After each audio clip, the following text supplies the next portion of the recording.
current residents who will be presenting this evening, as well as a lot of students and the accomplishment between these residents, our previous residents from last year, as well as a lot of the students involved in research and activities this year.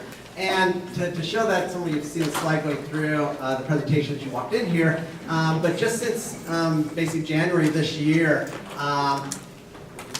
we've had a case study report, case report program going on here at SENM the past about 3 years or so at this point in time. And in the past basically 8 months, several of the ones that you'll see this evening have been submitted for publication. We've also had half dozen plus that have either been accepted or are in press for publication. And these are case reports that our residents have been doing. Students that are involved in research, we've also published 5 articles based on the laboratory research we're doing, ranging from quality control to antimicrobial activity of different botanicals. And so this is all being done by our students here at SENM. So quite an accomplishment. Literally between these 5 and the 13 or so on the last slide, we're up to almost 20 publications in just the last 8 months, basically. So a huge accomplishment for our students.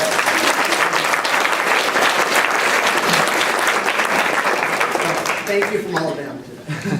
And then the last thing, we've also done a lot in terms of presenting a lot of this material here locally at our research nights here, and so we appreciate your attendance here to get that information out and learn from the presentations of our students and residents, as well as various national and international conferences we've been to here in Arizona, across the United States, and we even had a couple students attending a conference in Barcelona and presenting our work there. So we're getting well recognized as far as our research activities here at SENM and getting that worldwide recognition of the accomplishments of our students and residents here at SENM.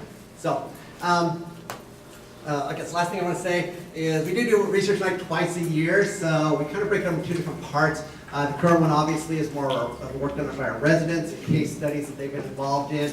And then looking ahead, mark your calendar. We don't have a specific date set, but probably more toward the end of January will be our next research night. So looking ahead, this one is more done by our students involved in laboratory research. And so looking ahead, we're going to be talking about various things at that point in time. Ozone therapy, probably talk on Zika, echinacea, stimulatory effects of that, carnivorous plants, and various other aspects of this. So we'll look forward to that one, and you should come back for that one too. So, okay. On that note, I'll turn the evening over to Dr. Mittman, who will introduce our residents and go from there.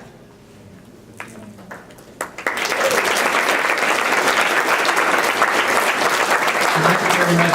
Let's, if we could, I know that you've already been applauding, but let's hear it again for the research team.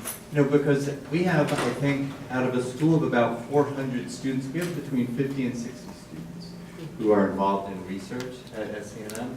And the kind of research that they're doing is really, if you think about the work that Dr. Langland was talking about in terms of the antimicrobials, there are not a lot of antimicrobial drugs in the pipeline now. And as has been the case for centuries, a lot of those medicines originated with plants. And SENM is taking the lead in investigating some really exciting new plants. And so let's acknowledge Dr. Langland.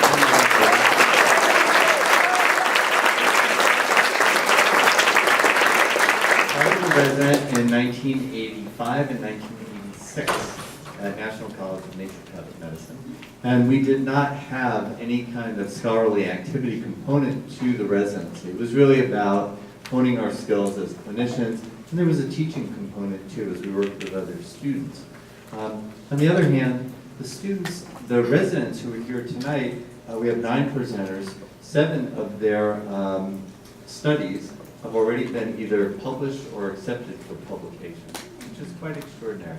And it does a lot for both the individuals, because as hard as you work on every single patient, there's nothing that compares to doing that kind of work when the patient's in front of you, but also really understanding the medical literature and the scientific literature that accompanies the treatment plan, understanding the pathophysiology.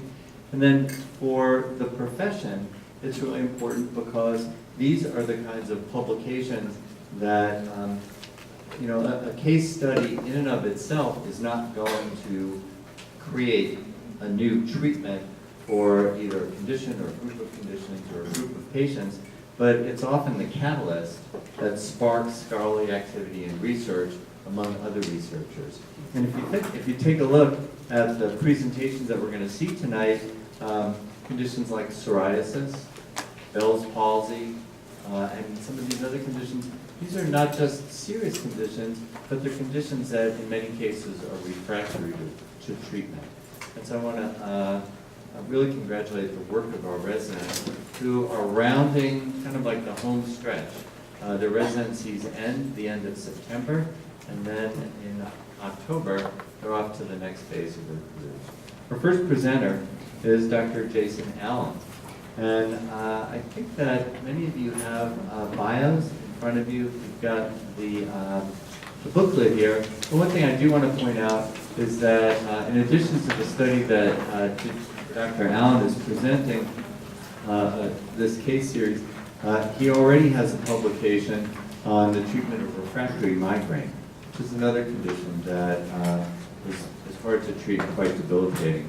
I asked each person to tell me something particularly interesting about them during their time here, and for Dr. Allen, he and his wife have 4 children, and 3 of them were born when he was here at SCNF. And so let's have a warm welcome for Dr. Allen. 3 boys and 1 girl.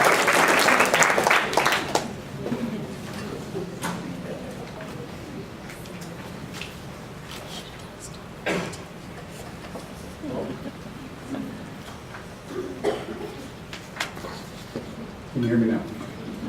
All right.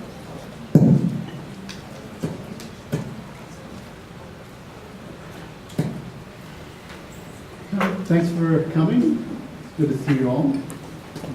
My case tonight is a case series, which is basically 2 case studies on chronic plaque psoriasis. It's also known as psoriasis vulgaris. It's a complex chronic autoimmune disease of the skin. And what happens is these cells of the skin grow very rapidly. Typically it takes about 30 days for us to replace a layer of skin, and in psoriasis that happens in about 30 hours. So this results in a thick buildup of skin, becomes itchy, cracked, and very irritated, very red, very painful. As you can see in the picture, it can be very interfere with even walking and sleeping. And of course it has social distress. When you're interacting with other people, they may not want to shake your hand. And in the case of one of our patients, he was a hairdresser, and the other one was a massage therapist. Initial approaches began with topical treatments and then progressed to systemic. A lot of medications that they apply topically are also applied internally as the case becomes more severe. Creams and lotions, they kind of help prevent irritation, hydrate the skin and keep it flexible. Corticosteroids, one of the goals with that is to try and slow down the growth of the skin cells. And then vitamin D, vitamin A, light therapy, and in very severe cases of methotrexate, which is a pretty severe biologic. And what that means is it actually affects the immune system and has some pretty serious side effects. Steroids, weight gain, depression, increased risk of infections, and methotrexate has toxicity of bone marrow, liver, lungs, skin, kidneys, all kind of important things that we want to keep healthy, especially if you're trying to treat the skin. And there have been cases of fatal reactions and death of patients' psoriasis being treated with methotrexate. So our approach is acupuncture and Chinese herbal medication. As you can see, the acupuncture needles are very small. 4 acupuncture needles are equivalent to the size of one sewing needle. And you can fit about 15 or 20 acupuncture needles inside of the needle that is typically used to give injections. So they're pretty small. It's stainless steel, sterilized, only used once, go through the skin and then put them on. There's been some pretty good research recently that's come out. 2015 shows improved outcomes with pruritus, dermatitis, urticaria, and my wife suggested that I make that itchy skin, itchy and red skin, and sometimes swollen skin. How does acupuncture work? Well, the studies show that it has immune modulating effects. And a lot of what they are is the anti-inflammatory effects. And these are cells signaling proteins. So basically it tells the immune system come and go to work here because there's some kind of problem. But with psoriasis, there's not really a problem there. And so affecting this with acupuncture is a good way to treat that. It also treats, it can affect the neurotransmitter, homeostasis. Chinese herbs. So there's several ways that you can get Chinese herbs. You can see the big bulk, and you can make teas out of them. And what we use is actually a patent medicine where they make a tea, take all the water out, and then make little tea pills. Research on Chinese herbal medicine, a study that was published this year. This was meta-analysis. They actually looked at 26 different studies. 2 of those studies were actually case studies. So kind of what we're doing here tonight is actually building on this evidence that's out there. And it showed that Chinese herbal medicine was safe and effective for treating psoriasis, reduced common side effects of conventional medications, and there's actually a synergistic benefit when combined with conventional treatment. Our first patient, it's a 50-year-old hairdresser. He was diagnosed over 2 years trying to come and see us. He'd been treated by a dermatologist. Of course, it was affecting his work. When he came in to see us on the initial visit, he was pretty severe swelling, very red, and very itchy. He'd gone through all the medications and was currently on methotrexate. And our TCM diagnosis was wind damp heat retention on the skin. And our goal of treatment is clear the heat, the wind, dispel the toxins, and relieve the itching. How we did that was we'd have him come in once a week for weekly acupuncture. We used about 30 needles per session, and every day he would take Chinese prepared herbal medicine. And our points, each point has kind of a specific target that we use, and kind of combination of these different points have different effects. The herbs that we use the same herbs with both patient, Quella surface, which is more for the surface, the skin of the body, and Snake and Dragon, which is more internal, actually works as effects on the liver. Kind of an idea just where some of the acupuncture points are located. And this is our results. So we have 3 graphs. One is how itchy the patient is, how red the skin, and how swollen. So after the first treatment, we had about a 50% reduction in all 3 of our categories. And with each sequential treatment, there is good improvement as well. After the 4th treatment, the patient told us that he'd actually began discontinuing his medication on his own. And by the time the 5th week was there, he was completely off of all his prescription medications. So even being off his medications, he still had no symptoms. Patient number 2 is a 29-year-old massage therapist. She initially came to us, she had 3 conditions that she was worried about. She had depression, she had anxiety, and she had psoriasis. So we had her choose which one was affecting her the most at the moment, and it was the depression. So we treat her with Chinese herb and acupuncture for 4 treatments, and then her depression and anxiety pretty much cleared up. And then we began treating the psoriasis. She tried topical steroid cream, and that actually caused her symptoms to worsen. They started out just on her, the lesion started out just on her elbows, and after using the cream, it extended down her arms and then onto her hands. She had the same diagnosis, but in addition, we have liver qi stagnation, and that accounts for the depression and anxiety. So we had a few more needles that we used, the same type of treatment, weekly acupuncture, and then daily prepared medicines. Again, we use the same preparation, and it's basically the same points, but then there's a few extra points in there to help calm the mind. And again, she had pretty much the same type of results. So after 4 weeks of treatment, her symptoms had resolved. I have a little picture here. And so there's about almost 3 months in between the initial picture and then the after picture. So in conclusion, this case series shows successful treatment of chronic psoriasis in patients who have not responded well to standard conventional treatments. Patients responded well to acupuncture and Chinese herbs without many side effects, and follow-ups continued to show positive outcomes. The second patient actually came in almost a year later after she finished her program and started working, and she wanted to be treated for fatigue, and reported at that time that she'd had no flare-ups and had completely discontinued the Chinese medicine. So thank you. Any questions?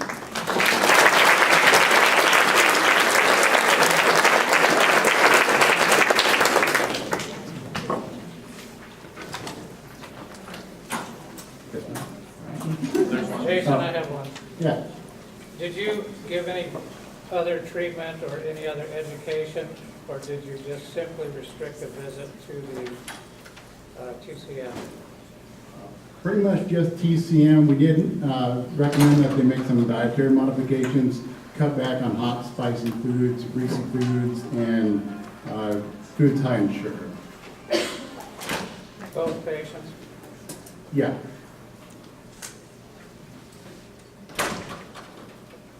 All right. Thank you all.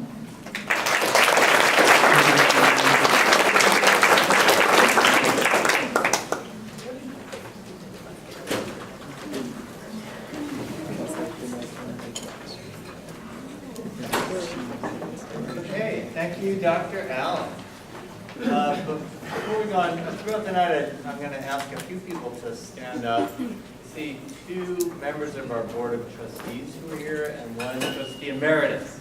And you know, our board members do a lot that most people who either attend the school or graduated from the school will rarely see. But I think one of the things that makes our board as extraordinary as it is that our board members have attended events like this, obviously graduation. Looking at Dr. Axelrod, I know that they've been on ships with Dr. Axelrod and some of our other doctors here. And so if you guys wouldn't mind just stand up so we can acknowledge you.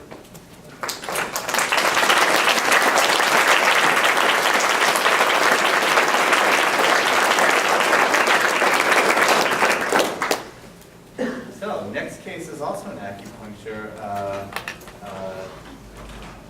study, and the presenter is Dr. Jessica Cooper, who, as I mentioned, will be our doctors are completing their residencies at the end of next month, and Dr. Cooper is going to be moving all the way to New Hampshire to be in private practice. I asked her something just kind of interesting and unusual, and she told me that she is one of triplets. So let's have a warm welcome for Dr. Jessica Cooper.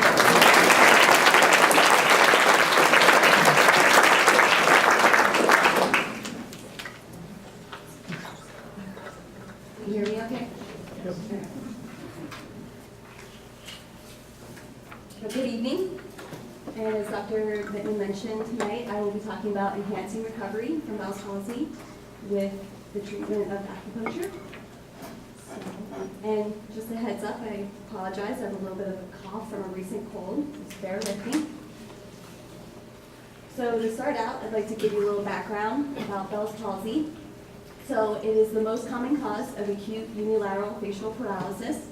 It's a neurological disorder that affects the cranial nerves, primarily the lower motor neuron of the facial nerve.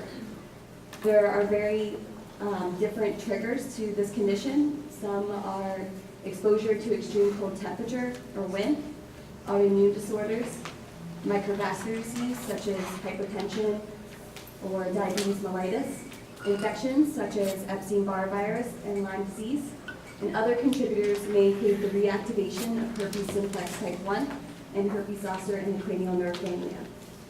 This picture up here just shows you the branches of the facial nerve. Its primary function is to control the muscles of facial expression as well as sensation. So the typical presentation of Bell's palsy includes a variety of symptoms. For example, acute onset of facial weakness, unilateral upper and lower facial paralysis, taste impairment, lacrimation or tear production difficulties, hyperacusis or increased sensitivity to sound with ear pain, ocular pain, blurred vision, taste disturbance, numbness and tingling of the mouth or cheek, also distortion of the mouth, flattening of the forehead and nasolabial fold on the affected side, and decreased ability of eye closure. This picture here just shows you the typical presentation. It usually affects one side of the face, so you can see here, there's distortion of one eye on the side of the mouth, as well as flattening of the nasolabial fold on the affected side. So the most effective conventional treatment involves a combination of corticosteroids and antiviral medication. The use of corticosteroids increases the recovery of the facial nerve function and decreases inflammation. Acyclovir is the most common antiviral medication given. However, it has not been shown to be effective when given alone, so that's why it's given with steroids. Other treatments include facial decompression surgery. The mean recovery time for patients with Bell's palsy is approximately 6 months, but that's with or without treatment. And this can really vary from patient to patient, depending on the severity of symptoms at onset. However, patients who are over the age of 60 tend to be more likely to experience complications. And about 10% of patients will have permanent facial disfigurement or other long-term complications.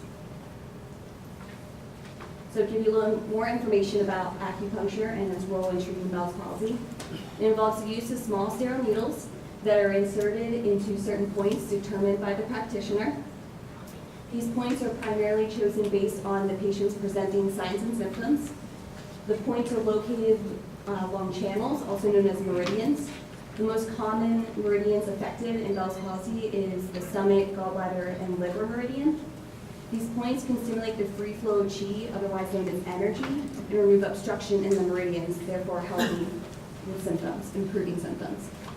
So, of course, you may guess that the most common treatment for Bell's palsy in China is acupuncture, and it's been shown to successfully treat a wide range of symptoms associated with Bell's palsy. So as I mentioned earlier, with conventional treatment, the main goals are to decrease inflammation and possibly remove a viral agent. The difference with acupuncture is that it can be used locally to treat the actual affected area. So that's why we chose this treatment for this patient. And to give you some more information about this patient, a 60-year-old female. She presented with persisting signs of Bell's palsy after being diagnosed 4 weeks prior to the local emergency room.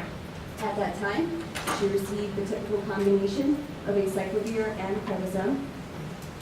And the patient, unfortunately, did not experience much symptomatic relief, and so she came to the SCNM Medical Center for further treatment. She came in with chief concerns and difficulty closing the right eyelid, deviation of the right eye and right side of the mouth, jaw pain, and decreased sensation of the lips. This also caused her to have difficulties brushing her teeth and drinking from a cup.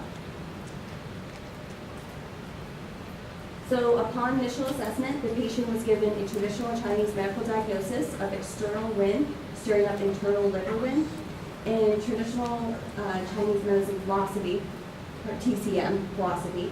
Wind is an external pathogen that can cause symptoms. And so based on this diagnosis, a treatment protocol was developed in order to dispel wind, help with pain, paralysis, and improve function of the facial nerve. The patient received acupuncture weekly for 30 minutes with additional electrical stimulation, and she received treatment for a full 4 weeks. And to show off my artistic ability, or lack thereof, this just gives you a better idea of the local points and distal points that were used for the patient. She was also given a Chinese herbal blend known as Gastrodia 9, and that was chosen based on the same principle or same goals as the acupuncture point protocol. This chart here just shows you the ingredients, and then this is a picture of it. So throughout treatment, we had the patient scale the most concerning symptoms on a severity scale of 0 to 10, 10 being the most severe. You look on the y-axis, this is the symptom severity. On the x-axis, you'll see here week -4. This represents the patient's symptoms at onset. Week 0 is the patient, her symptoms after conventional treatment, before acupuncture. At week 2, this is 2 weeks after acupuncture, In week 4, it's after receiving 4 weeks of acupuncture. So first we had to scale her right-sided mouth and eye deviation. At onset, the patient reported to an 8 out of 10.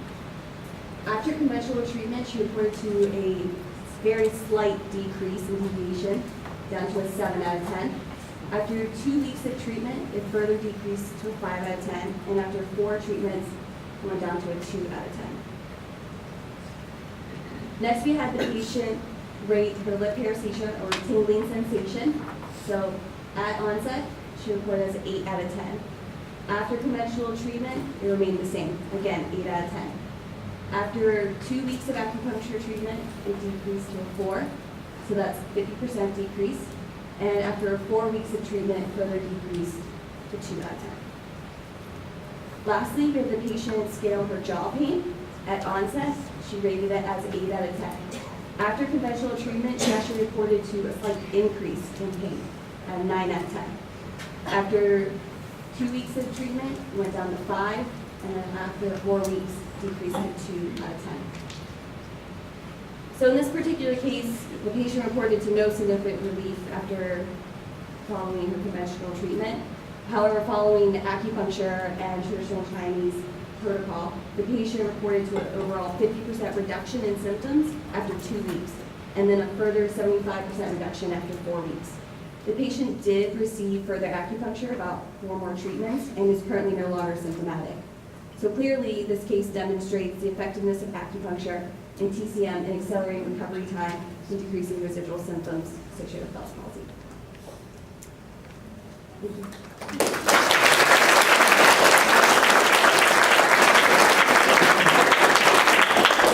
Any questions?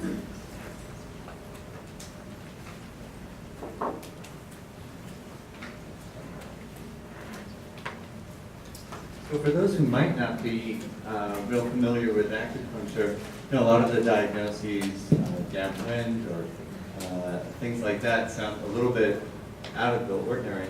And so think for a moment what naturopathic medical students have to learn while they're here, because their command of the Western, both basic sciences, pathophysiology, understanding of the diseases like Bell's palsy. In addition to that, they also have to learn the conventional treatments, the drugs that are used, or sometimes prescribed by naturopathic physicians. And then in addition to that, you have to learn the acupuncture, not just the treatment, but you have to learn the entire both diagnostic and philosophical. You mentioned the patient was seen at the SCM Medical Center, which means that they were seen by a resident. Probably there were students involved also. There were also faculty members there. And without our faculty members, our residents don't get the kind of guidance that they need to become the doctors that they are today. And certainly our students, whether it's in the classroom or in the clinical setting, will not be able to gain the knowledge that they gained during their 4 years here. So could I ask all the faculty members, current, and also if there are any past faculty members here, to please stand up so that we can acknowledge you.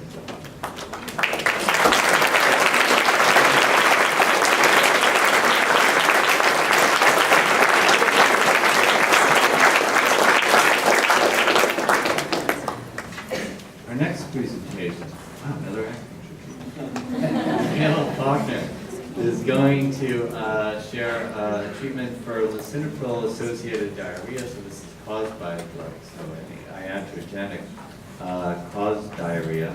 And she is a native of Arizona.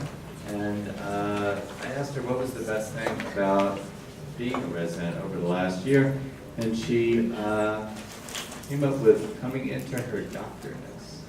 So welcome to Dr. Michaela Faulkner.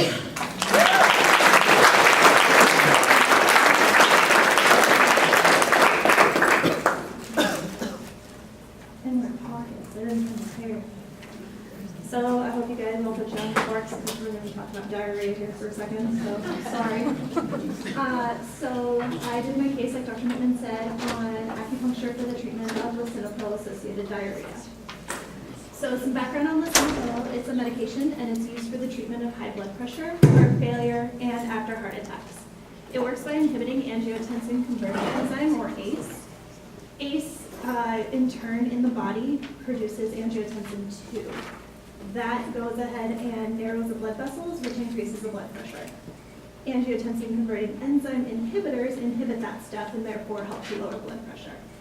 Some common side effects include diarrhea, dizziness, headache, hypotension, upper respiratory infections, cough, which is actually the most common side effect of ACE inhibitors, fatigue, abdominal pain, photosensitivity, and changes in your blood chemistry. There's between a 1 to 10% rate of gastrointestinal side effects. So it's proposed, a couple of different mechanisms that are proposed are that the ACE inhibitors cause swelling of the vessels in your GI system, which causes the diarrhea, or that it causes an increase in the potassium, which then your body works to expel via diarrhea. So some background on acupuncture. It's been around for thousands of years. As traditional Chinese medicine and acupuncture, they've been shown to treat many GI disturbances with minimal side effects. Acupuncture involves the insertion of tiny solid sterile needles into predetermined points to stimulate the qi. These points are determined based on the patient's signs and symptoms. The points are along meridians, which are channels of energy that flow throughout the body. They correspond to different organs in the body, and it's believed that there's blockages in the energy, and that's what manifests as the signs and symptoms. So insertion of the needles helps to relieve those blockages. In Western medical paradigms, it's been shown that acupuncture changes the endorphins and the chemicals that your body makes and your brain's perception of pain, and even can you regulate hormones and the GI system. In Chinese medical theory, the spleen, stomach, and large intestine meridians are commonly affected with diarrhea, and it's been hypothesized to have a dual regulatory effect on GI motility. So it balances and harmonizes the body's meridians. Various studies have also shown acupuncture to be effective in reducing diarrhea in patients who are being treated with anti-HIV medications. So we kind of extrapolated on that with lisinopril. So we had a patient, he was a 66-year-old male. He reported chronic diarrhea for the last 6 to 7 months, which started with the administration of lisinopril for his hypertension. He reported 3 bowel movements a day with diarrhea, often at night, and it kept him awake at night. It severely impacted his quality of sleep and therefore his quality of life. But he didn't want to remove the lisinopril because his hypertension was really well controlled by that. So he came to us seeking alternative treatment to keep the lisinopril on board, but also to mitigate these side effects. So these are the this is the treatment we decided. TCM diagnosis was spleen qi deficiency, which is common for diarrhea. And you'll notice that actually a lot of our points are distal. The beauty of acupuncture is that some of the distal points are actually the same efficacy or more efficacious than some of the points that are local to the GI system or your other issue. So we used large intestine 4, it's on your hand, regulates intestines. We used stomach 25, which is on the abdomen, along with spleen 15. Stomach 25 regulates the intestines and treats diarrhea. Spleen 15 strengthens the spleen function and reduces diarrhea. Down on the lower leg, we have stomach 36 and 37. They regulate the bowels and stop diarrhea and tonifies qi and blood. We have spleen 6, even lower on the leg, tonifies spleen and stomach, regulates the digestion. And then we have REN 6 and REN 12 rounding it out on the abdomen to tonify, regulate qi, especially of the stomach and spleen. Treatments for 30 minutes each, once a week for 4 weeks. So at his initial visit, he had over 4 bowel movements a day and 3 episodes of diarrhea a day. After his initial treatment, and that was about a week later, he had 1 bowel movement a day and absolutely no diarrhea. So he was pretty ecstatic. Treatments 2 and 3, he used bowel movements regulated to 2 to 3 well-formed bowel movements a day, and still absolutely no diarrhea. He also reported a lot of increase in his quality of life. He had less gas and bloating. He had increased weight gain, an increased appetite, and decreased fear of eating because he was afraid he was going to get diarrhea every single time he ate. So he was pretty stoked about this. So this shows that his quality of life was greatly impacted by just a few acupuncture treatments. And we couldn't safely remove this medication because he didn't want us to. But the side effects were really creating a burden for him. So we gave him the acupuncture, and it shows that it's effective in balancing the body despite this pharmacological intervention. It offers an alternative approach to safely mitigate the side effects without affecting a patient's prescribed regimen. That's it.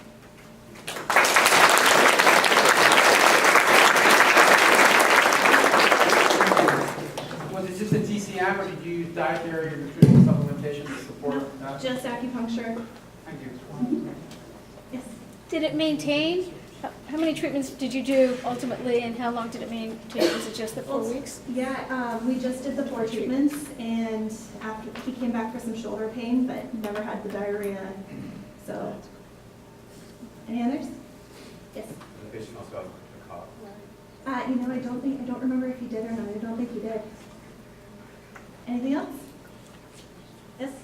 Quickly, since his original diagnosis was for blood pressure, did you happen to correlate blood pressure with the treatment? See if you got a decrease? I'm sorry, I didn't hear. Blood pressure, did you monitor blood pressure in this patient since that was the original diagnosis? Yeah, we did. It was very well controlled on the lisinopril. But did acupuncture have any effect? I didn't remember that. I'm sorry. Okay. Anything else?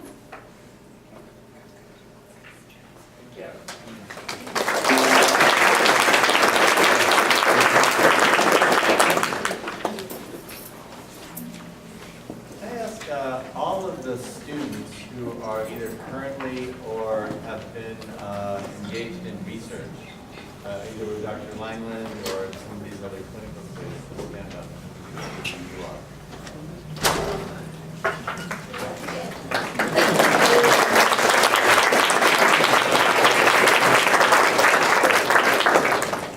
So Dr. Vanessa Ferreira is going to do a presentation on esclerotic treatments for HPV-associated cervical dysplasia. Cervical cancer used to be before the advent of pap smears, was the leading cause of cancer death among women until the middle of the last century. And obviously because of pap smears, that is no longer the case.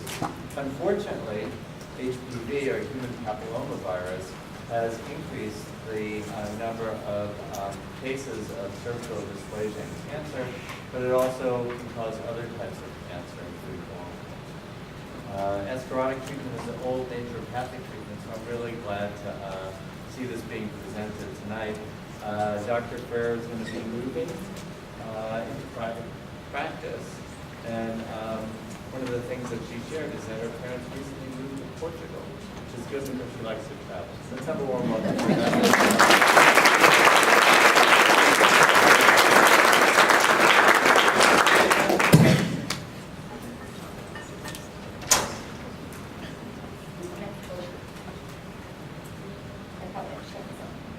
Hello?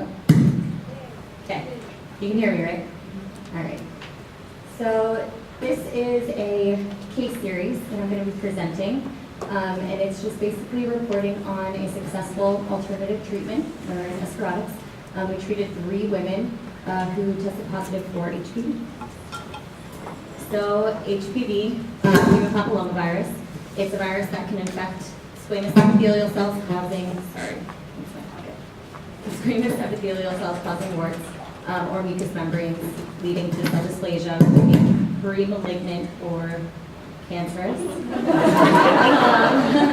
HPV is the most common sexually transmitted infection, and nearly all sexually active males and females will be infected at least one point in their lives. In 2002, recommendations. A little bit lower so that Lower. his breath doesn't hit the microphone. Is that okay? Sorry.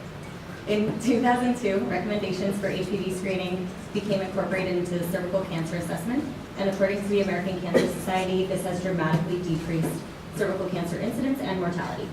So high-risk HPV genotype 16 is the most carcinogenic, and it accounts for about 55 to 60% of all cervical cancers. So we'll just go over some possible PAP results that are can show HPV. So here we have a normal cervix. It's pink, without lesions or discharge.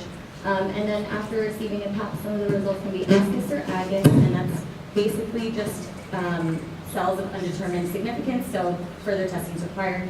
And then we can have low-grade squamous intraepithelial lesions or high-grade squamous intraepithelial lesions, and those are basically two different grades of dysplasia. So dysplasia is the abnormal appearance of cells under a microscope that can further, those abnormal changes can further lead to cancer. So once a patient has an abnormal PAP, particularly if it's high-grade, they will be recommended to get a colposcopy, which is a biopsy of the dysplastic tissue that's sent out for further pathological analysis. And those results can come back CIN1, which is mild dysplasia, CIN2, which is moderate dysplasia, and then CIN3 is more severe dysplasia. And you can see here these cells look a bit more abnormal than these more healthy cells. A lot of times in patients who have had chronic HPV are also recommended to have an endocervical curettage or ECC, and that's just a biopsy of the inner cervical canal to further assess for more dysplasia. So conventional treatments are cryotherapy, conization with laser or scalpel, and more commonly loop electrosurgical excision procedure, which is known as a LEEP. And while these conventional treatments are shorter in duration, there have been studies that show pregnancy complications post-excisional treatments. With that said, LEEPs are 94% effective in removing all dysplastic tissue, and there is a low recurrence rate of HPV-associated cervical dysplasia. So here we have our alternative, more naturopathic treatments, which are known as escharotics.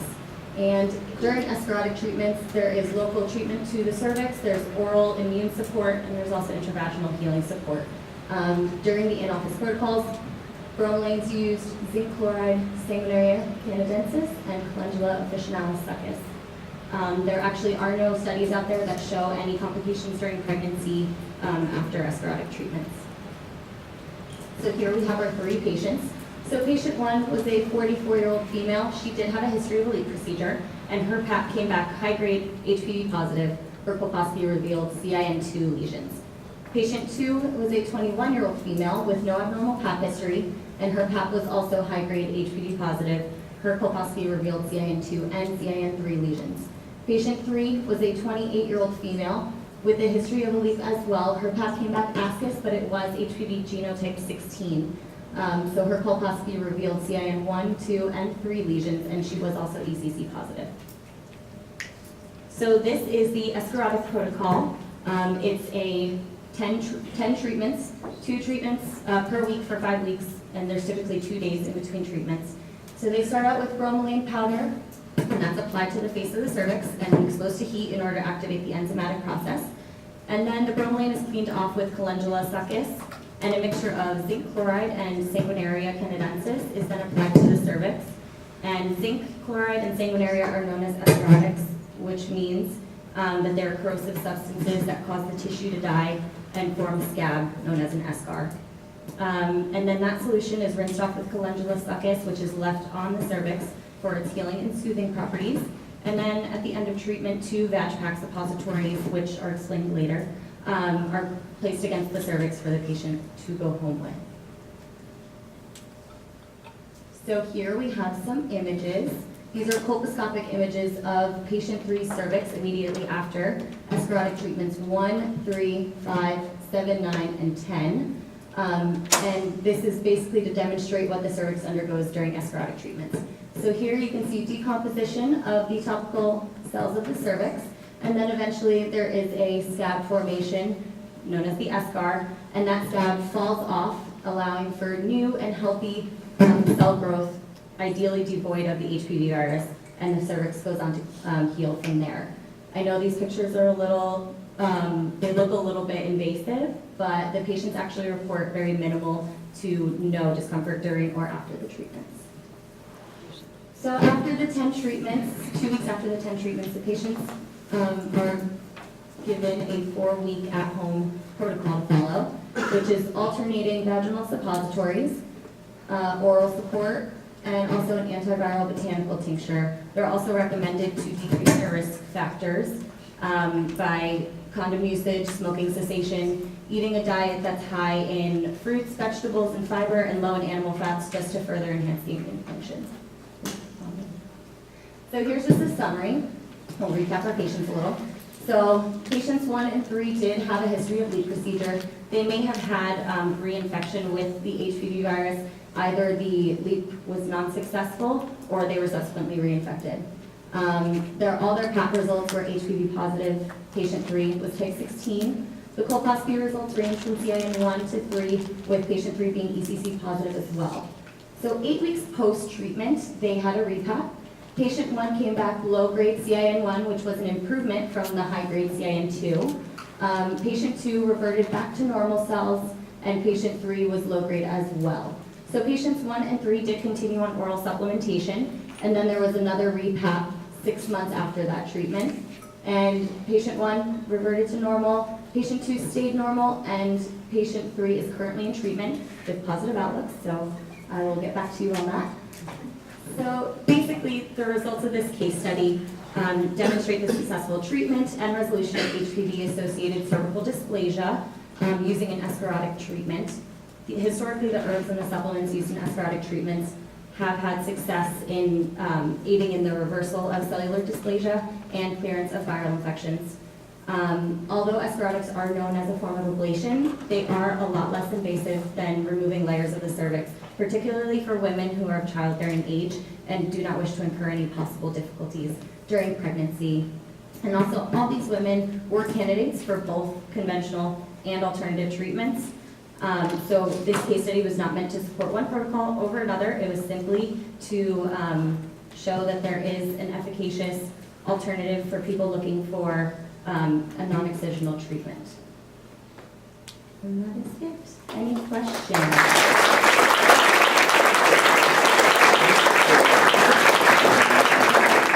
Did you look at cost association with these treatments versus conventional at all? Yeah, so I mean, it really, insurance always plays a role in that. So not a lot of patients can afford escharotic treatments, but sometimes insurance is open to covering escharotic treatments since they are a form of cervical ablation. So there's that piece where we're still kind of exploring to make it a little bit more affordable for patients. Okay, thanks. Anyone else? Okay. Thank you.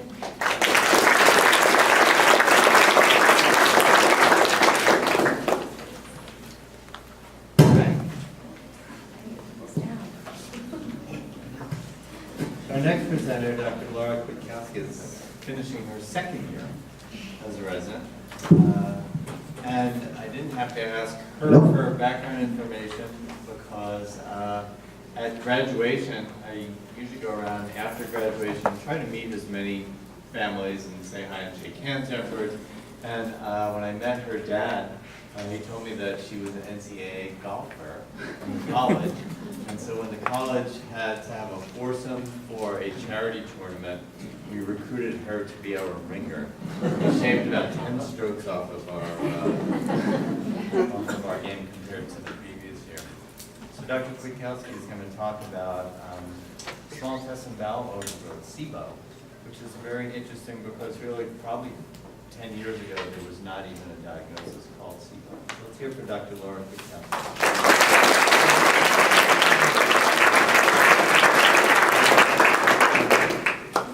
Everybody hear me? Yes? Yes. So as Dr. Mittman said, I'm going to be talking about a case of SIBO, small intestinal bacterial overgrowth. Just to give you guys a little bit of background, SIBO is commonly defined as an increased number of bacteria over 10 to the 5th organisms of bacteria in the fluid of the small intestine. And this can either be normal bacteria that's found in the small intestine or it can be abnormal bacteria. Some of the